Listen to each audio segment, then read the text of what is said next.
महाराष्ट्र से लेकर दिल्ली तक हर जगह सिर्फ मीटिंग हो रही है। अगर कोई चीज़ बचा हुआ है तो वो है महाराष्ट्र का सीएम का चेहरा। अब तक फैसला नहीं हो पाया है। महायुति की बैठक हो रही है, लगातार दिल्ली में बैठक हो रही है, महाराष्ट्र में बैठक हो रही है, शिंदे गुट अपनी बैठक कर रही है, जो बीजेपी है उसकी भी लीडर्स की अपनी बैठक हो रही है। अगर कुछ नहीं हो पा रहा है तो फैसला कि महाराष्ट्र का सीएम कौन होगा। 3 नाम चल रहे चर्चा में, देवेंद्र फडणवीस और एकनाथ शिंदे। इसके अलावा तीसरा जो नाम है अजित पवार का नाम चल रहा है। विकल्प भी ढूंढे जा रहे हैं कि अगर देवेंद्र फडणवीस को नहीं तो कौन बनेगा महाराष्ट्र का मुख्यमंत्री। मैं आपको इसका पूरा गणित समझाऊंगा। नमस्ते, मेरा नाम ब्रिज द्विवेदी है, आप देख रहे हैं दैनिक जागरण।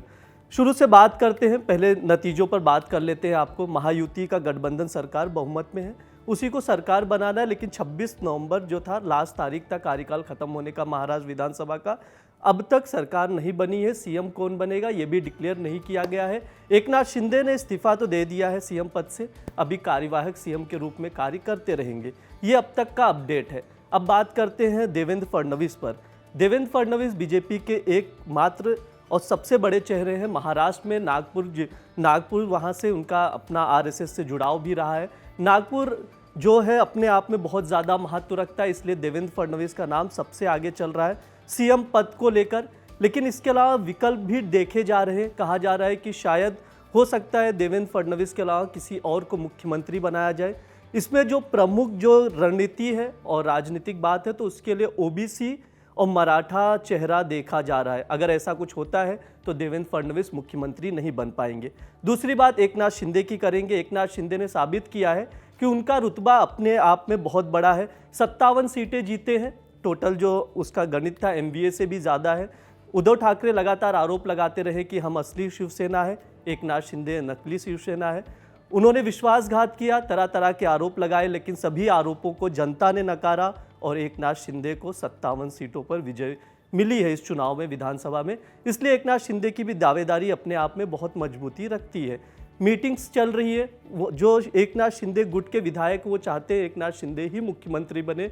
इस वजह से शायद अब तक फैसला नहीं ले पा रही है महायुति कि मुख्यमंत्री कौन बनेगा। इस पर भी मीटिंग्स चल रही है।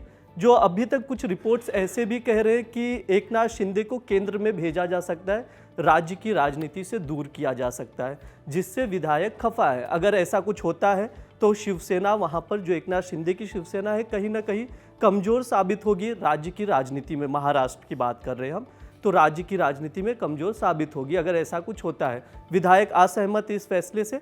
हालांकि अगर ऐसा कुछ होता है तो उनके बेटे, एकनाथ शिंदे के बेटे जो है श्रीकांत शिंदे, वो भी इस चुनाव में जीते हैं, तो उनको उप मुख्यमंत्री पद का दर्जा दिया जा सकता है, ऐसी खबरें आ रही हैं।